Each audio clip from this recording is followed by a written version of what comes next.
भावी सभी शिक्षक शिक्षार्थियों का मैं प्रज्ञान सर यूनिक प्रज्ञान यूट्यूब प्लेटफॉर्म पर स्वागत करता हूं।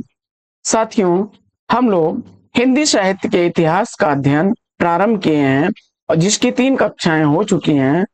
और साथियों, आज की कक्षा उन्हीं 3 कक्षाओं पर आधारित प्रश्नोत्तरी के रूप में होंगी और हम चेक करेंगे कि हम लोगों ने जो अब तक का अध्ययन किया है उसमें से आने वाले प्रश्नों को हम किस प्रकार हल कर पा रहे हैं। साथियों, आज की पाठचर्या आपके स्मृति लेवल पर होगी और जो कक्षाएं हमने कल और उससे पूर्व में 2 दिन की थी उसका हम लोग चेक करेंगे कि आप कितने प्रश्नों को सही कर पा रहे हैं।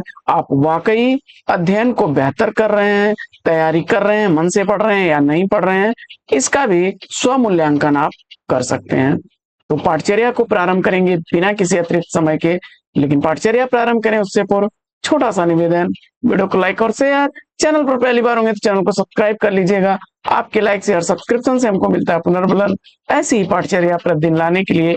तो मुझे उम्मीद है कि अपना प्यार दुलार स्नेह देंगे और वीडियो को ज्यादा से ज्यादा लाइक और शेयर करेंगे। तो साथियों, प्रारंभ करते हैं पाठचर्या और देखते हैं आज की पाठचर्या का पहला प्रश्न। पहला प्रश्न आपकी स्क्रीन पर, ज्ञान राशि के संचित कोश ही का नाम साहित्य है, यह कथन किस विद्वान का है, यह कथन किसका है, इसका आपको जवाब बताना है। तो फटाफट उत्तर चयनित करिए। दिए गए विकल्पों में सही विकल्प आचार्य महावीर प्रसाद द्विवेदी जी को चुना आपने, तो विकल्प बी के साथ आप सही जवाब। बढ़ते हैं प्रश्न संख्या 2 की तरफ। हम लोगों ने जब प्रारंभ किया था तो साहित्य के संदर्भ में विद्वानों के प्रमुख कथनों को वहीं से यह प्रश्न लिया गया है। अब बढ़ते हैं आगे और देख लेते हैं दूसरा प्रश्न कि बालकृष्ण भट्ट जी के अनुसार किसकी अभिव्यक्ति या विकास, साहित्य किसकी अभिव्यक्ति या विकास है। तो विकल्प आपके सामने हैं, ज्ञान राशि के संचित कोश को, मानव समाज को सुंदर बनाने की साधना, जन समूह के हृदय का विकास या रमणीय अर्थ का प्रतिपादन। तो सही जवाब इसका जन समूह के हृदय का विकास, सी विकल्प साथियों सही जवाब है। बढ़ते हैं आगे और देख लेते हैं अगला। अगला प्रश्न पहले दिन की कक्षा से ये सब प्रश्न है। साहित्य आत्म अभिव्यक्ति है, जीवन की अभिव्यक्ति है, साहित्य आत्म अभिव्यक्ति या जीवन की अभिव्यक्ति है, यह परिभाषा किसने दी थी।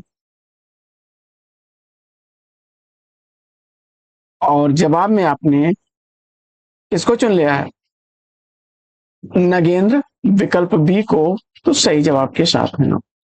आइए बढ़ते हैं आगे और देखते हैं प्रश्न संख्या 4। चौथा प्रश्न है आपका कि महादेवी वर्मा ने साहित्य को किसकी कथा माना है। महादेवी वर्मा जी के अनुसार इसमें आपको चयनित करना है साहित्य किसकी कथा है। तो मनुष्य की शक्ति, दुर्बलता, जय पराजय, ह्रास, रुदन और जीवन मृत्यु की कथा है। विकल्प सी इस प्रश्न का सही जवाब है। आइए बढ़ते हैं आगे और देख लेते हैं अगला प्रश्न। प्रश्न संख्या 5। पांचवा प्रश्न साथियों, रमणीय अर्थ का प्रतिपादक शब्द काव्य है, रमणीय अर्थ प्रतिपादक का शब्द काव्यम, यह कथन किसका है। पंडित राज जगन्नाथ, विकल्प सी सही उत्तर है। आगे बढ़ते हैं और देखते हैं प्रश्न संख्या 6 को। फटाफट प्रश्नों को हल करिए। दोष रहित गुण युक्त शब्दार्थ भले ही कहीं कहीं अलंकार रहित हो, वह काव्य है, यह विचार। ध्यान दीजिएगा, काव्य संस्कृत विद्वान काव्य का अर्थ साहित्य से ही लगाते हैं। तो यह कथन किसका है, रमणीयार्थ प्रतिपादक का शब्द काव्यम, यह तो पंडित राज जगन्नाथ की उक्ति थी। तो प्रश्न संख्या 6 का सही जवाब आपने आचार्य मम्मट, विकल्प ए को चुना, सही जवाब है आपका। बढ़ते हैं आगे और देखते हैं प्रश्न संख्या 7। सातवां प्रश्न आपका है कि अरस्तु के अनुसार काव्य या साहित्य क्या है। अरस्तु के अनुसार काव्य या साहित्य क्या है।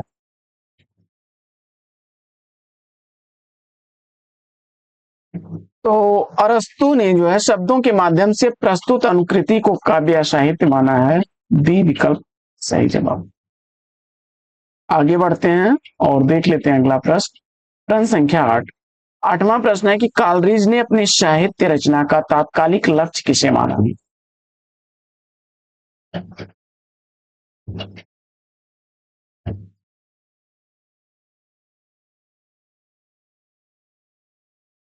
याद करिए, इसके संदर्भ में कहा था ना कि साहित्य वह विशिष्ट रचना है जिसका तात्कालिक लक्ष्य जो है प्रसन्नता को प्रदान करने वाला हो, आनंद को प्रदान करने वाला हो। विकल्प सी सही जवाब। आगे बढ़ते हैं और देखते हैं अगला प्रश्न। प्रश्न संख्या 9। नौवां प्रश्न है कि काव्य सर्वाधिक सुखी और श्रेष्ठतम मनों के श्रेष्ठतम क्षणों का लेखा जोखा है, किसका कथन है?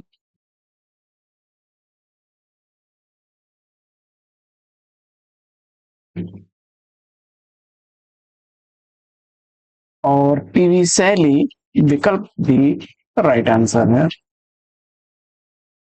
विकल्प इसका सही शैली हो जाएगा।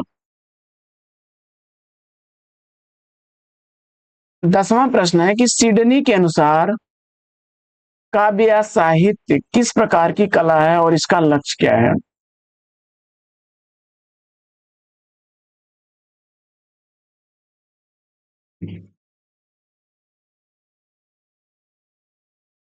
तो यह एक अनुकरणात्मक कला है जिसका लक्ष्य शिक्षा और आनंद प्रदान करना है।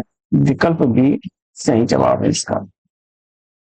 सारे प्रश्न जो है पाठचर्या पर आधारित हैं। अगर आपने पाठचर्या को बेहतर ढंग से किया होगा, इन प्रश्नों को आप आराम से हल कर रहे होंगे। आगे बढ़ते हैं साथियों और देखते हैं अगला प्रश्न। प्रश्न संख्या है 11। फिर रिपीट होने वाला इंपॉर्टेंट प्रश्न है साथियों, यह इंपॉर्टेंट प्रश्न है, काफी रिपीट होता है। प्रत्येक देश का साहित्य वहां की जनता की चित्तवृत्तियों का संचित प्रतिबिंब होता है, यह प्रसिद्ध कथन किसका है? और 11वें प्रश्न का सही जवाब आपने इसको चुन लिया है, विकल्प सी आचार्य रामचंद्र शुक्ल जी को। तो बिल्कुल सही जवाब। बढ़ते हैं आगे और देखते हैं अगला प्रश्न संख्या 12। 12वां प्रश्न है आचार्य शुक्ल के अनुसार जनता की चित्तवृत्ति बहुत कुछ किसके अनुसार होती है? सारी चीजें हम लोगों ने पढ़ी हैं, ये सारे प्रश्न जो है हम लोगों ने पिछली कक्षा में किए हैं और उन्हीं पाठचर्या पर आधारित ये प्रश्न हैं। अगर आप इन प्रश्नों को सही हल कर रहे हैं तो आपकी वह पाठचर्या समझिए कंप्लीट है, और नहीं तो आप एक बार पुनः उसको रिवाइज कर लीजिए। आचार्य शुक्ल के अनुसार जो जनता की चित्तवृत्ति है वह बहुत कुछ जो है क्या है, राजनीतिक, सामाजिक, सांप्रदायिक और धार्मिक परिस्थिति के अनुसार होती है। विकल्प भी सही जवाब। आगे बढ़ते हैं और देखते हैं प्रश्न संख्या 13। 13वां प्रश्न है कि साहित्य के इतिहास का काम है कवि के कार्यों को साहित्य इतिहास की विकास प्रक्रिया में न्यायोचित दिखाना, यह कथन किसका है? 13वें प्रश्न का सही जवाब, साहित्य के इतिहास का काम है कि कवि के कार्यों को साहित्य इतिहास का की विकास प्रक्रिया में न्यायोचित दिखाना, यह कथन रामस्वरूप चतुर्वेदी जी का साहित्य इतिहास के संदर्भ में था। तो विकल्प ए के साथ आप सही जवाब पर हैं। बढ़ते हैं आगे और देखते हैं प्रश्न संख्या 14।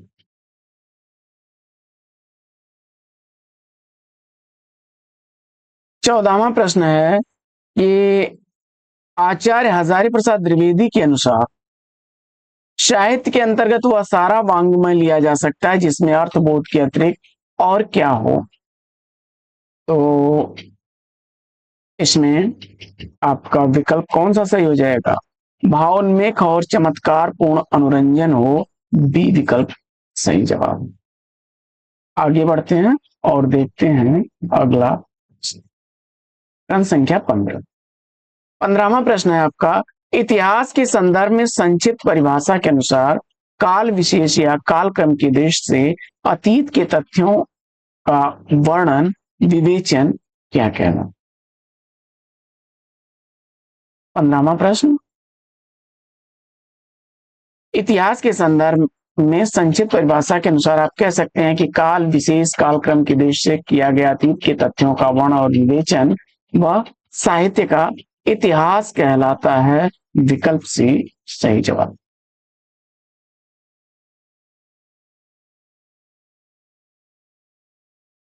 आगे बढ़ते हैं और इतिहास लेखन पद्धति से आने वाले प्रश्न हैं। आप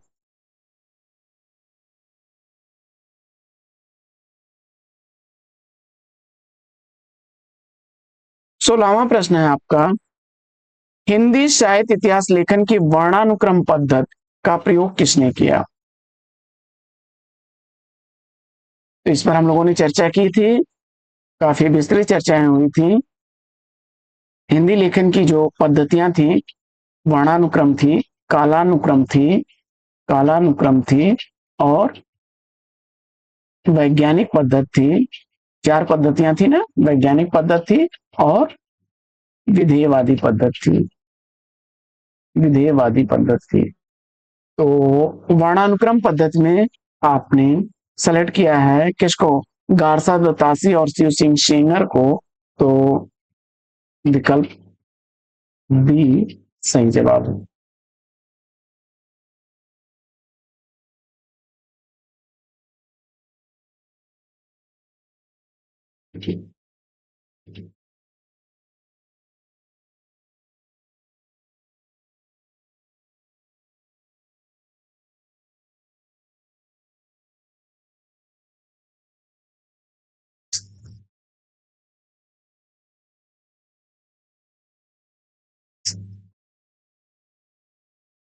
आगे बढ़ते हैं और देखते हैं अगला प्रश्न। अगला प्रश्न है कि वर्णानुक्रम पद्धति पर आधारित इस्तवार दलाल हिंदुस्तानी ग्रंथ के लेखक कौन है? और जवाब में आपने किसको चुन लिया है?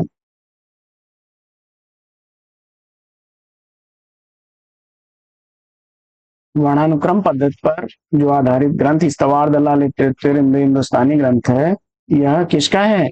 गारसा द ताशी का है। बढ़ते हैं आगे और देखिए 18वां प्रश्न कि शिव सिंह सेंगर द्वारा रचित शिव सिंह सरोज इतिहास लेखन की किस पद्धति पर आधारित है? 18वें प्रश्न का सही जवाब आपने वर्णानुक्रम पद्धति विकल्प डी को चुना, तो राइट आंसर। बढ़ते हैं आगे और देखते हैं अगला प्रश्न कि कालानुक्रमी पद्धति जो है, इसके अनुसार इतिहास ग्रंथ लिखने वाले विद्वान कौन हैं?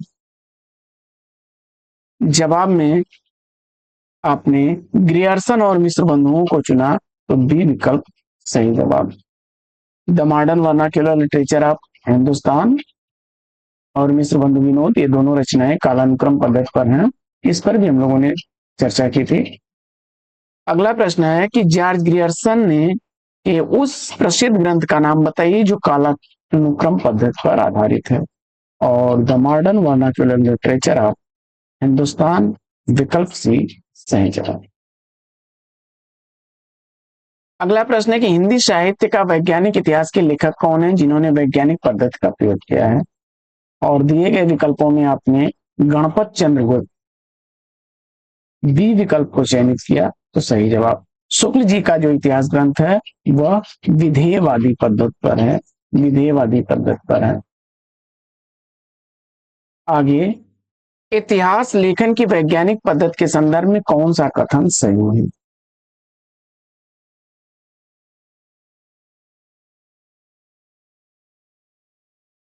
इतिहास लेखन की जो वैज्ञानिक पद्धति होती है, इसके संदर्भ में कौन सा कथन सही है?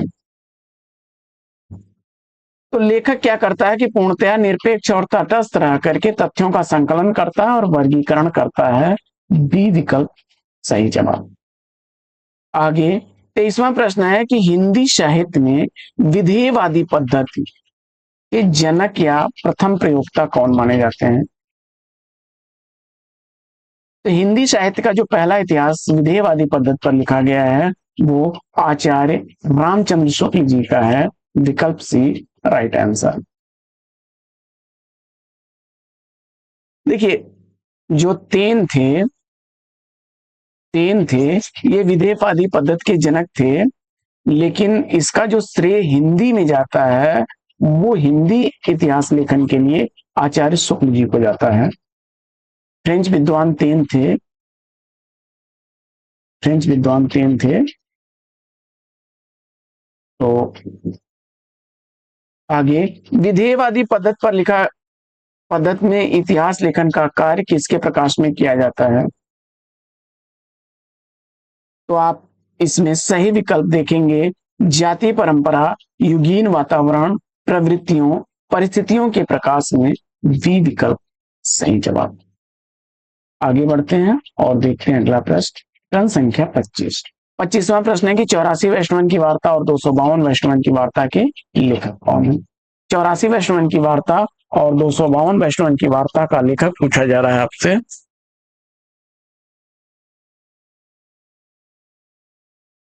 25वें प्रश्न का सही उत्तर गोकुलनाथ को आपने चुना है, तो विकल्प बी सही जवाब है आपका, गोकुलनाथ।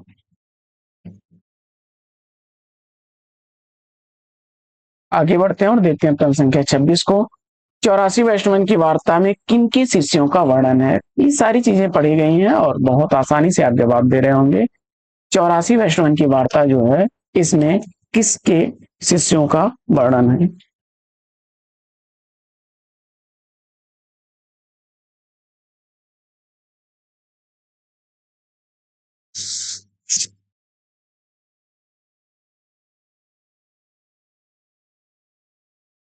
छब्बीसवें प्रश्न का सही उत्तर वल्लभाचार्य, सी विकल्प सही जवाब है, वल्लभाचार्य। सी इस प्रश्न का सही उत्तर हो जाएगा। आगे बढ़ते हैं और देखते हैं अगला प्रश्न।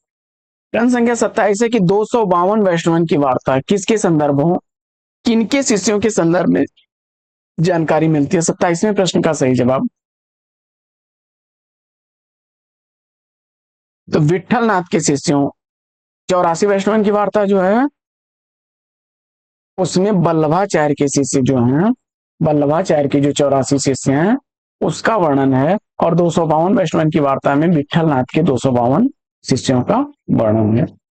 अब इसी से रिलेटेड प्रश्न अगला है कि गोकुलनाथ की इन वार्ता साहित्यों में किस भाषा के गद्य रूप की पहली बार प्रामाणिक सूची प्राप्त होती है? तो जवाब में ब्रज भाषा। आगे, नाभादास द्वारा रचित भक्तमाल का रचना काल नगेंद्र के अनुसार क्या है? भक्तमाल का रचना काल डॉक्टर नगेंद्र के अनुसार पूछा जा रहा है आपसे।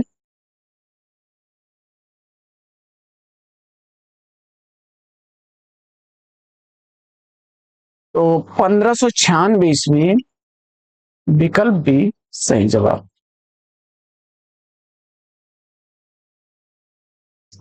देखिए, डॉक्टर नगेंद्र ने इसको 1596 ईस्वी माना है, और 1585 अन्य विद्वान मानते हैं, विकल्प ए।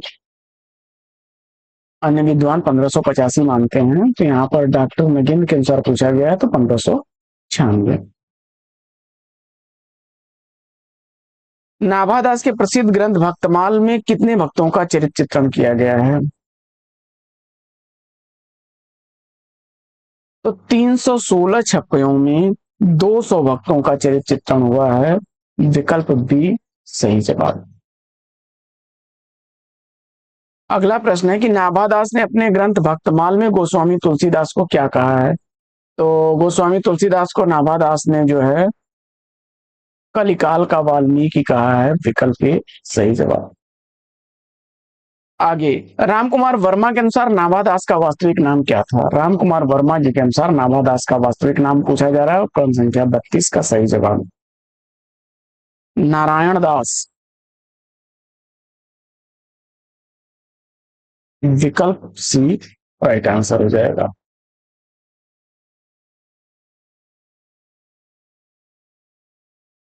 देखिए, कुछ लोग अग्रदास का शिष्य मानते हैं, कुछ लोग कृष्ण पहाड़ी का शिष्य नहीं मानते हैं, इनका नाम नारायण दास था। अगला प्रश्न है कि कबीर कानी राखी नहीं वर्ण आश्रम खड़दर सनी भक्तमाल के संदर्भ में किसके द्वारा कही गई पंक्ति है? और 33वें प्रश्न का सही जवाब नाभादास, विकल्प बी सही उत्तर। अगला प्रश्न है कि नाभादास ने मीराबाई के संदर्भ में भक्तमाल में क्या कहा है? तो निरंकुश अति निडर रसिक जस रसना गायो, वी विकल्प साथियों बिल्कुल सही जवाब। फटाफट प्रश्नों को करिए, सारे प्रश्न लिखित प्रश्न हैं और आपकी पाठचर्या जो हुई है उसी पर आधारित है, तो मुझे उम्मीद है कि सारे प्रश्न आप आसानी से कर ले जा रहे होंगे। कविमाला 1655 ईस्वी का जो ग्रंथ है, इसके संकलनकर्ता कौन है, जिसमें 75 कवियों का संग्रह है? तो ध्यान दीजिएगा, यहाँ पर तुलसी या तुलसी राम विकल्प ये सही जवाब हो जाएगा। ये तुलसीदास नहीं है भक्ति काल वाले, इस बात को याद रखिएगा। आगे बढ़ते हैं और देखते हैं अगला प्रश्न। प्रश्न संख्या 36। ध्रुवदास द्वारा रचित ग्रंथ का नाम क्या है, जिसमें 116 भक्तों का संक्षिप्त जीवन वृत्त मिलता है और जिसके अंतिम कवि नाभादास ने?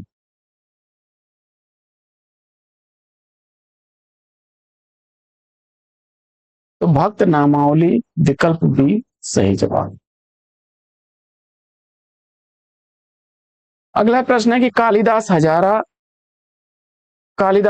के रचनाकार कौन है और इसमें कितने कवियों की कविताओं का संग्रह है?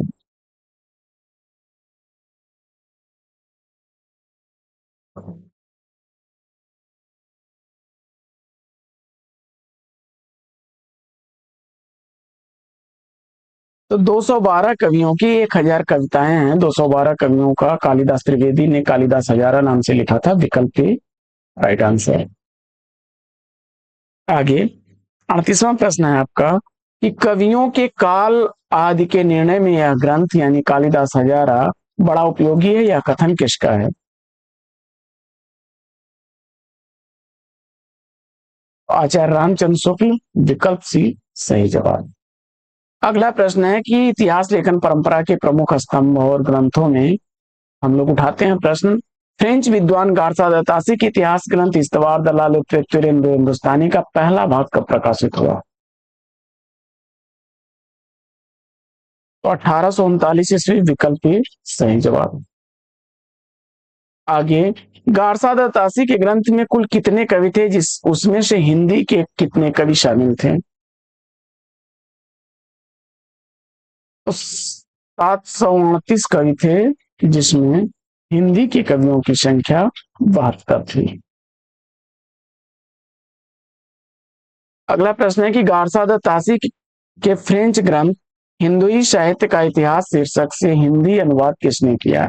हिंदुई साहित्य का इतिहास शीर्षक से अनुवाद करने वाले कौन हैं?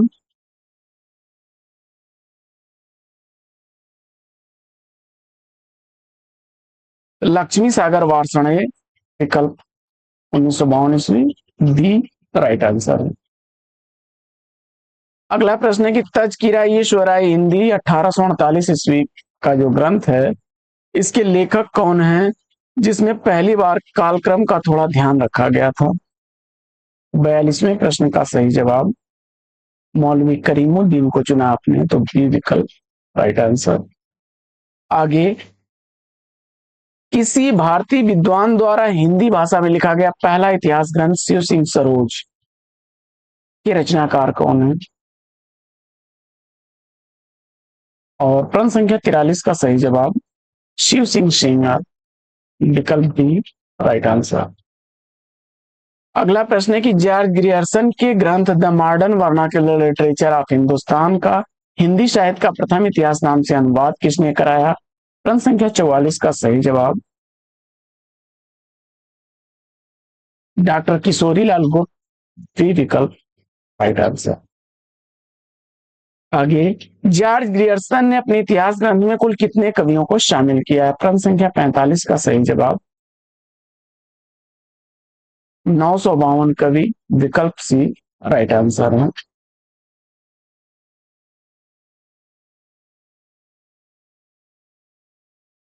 अगला प्रश्न है हिंदी साहित्य के इतिहास का प्रथम बार काल विभाजन और नामकरण करने का श्रेय किस इतिहासकार को जाता है? तो जवाब में जॉर्ज ग्रियर्सन विकल्प सी राइट आंसर। जॉर्ज ग्रियर्सन ने अपने काल विभाजन में सबसे पहले काल को क्या नाम दिया था? तो चारण काल 700 से 1300 ईस्वी विकल्प सी राइट आंसर।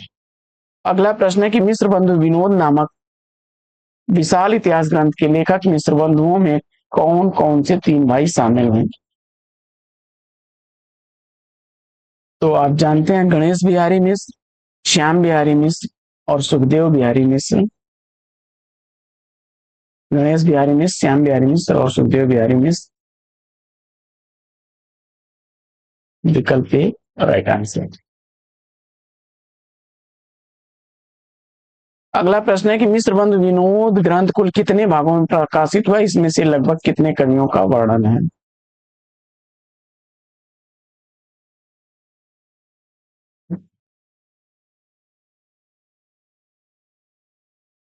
तो मिस्र बंधु विनोद जो है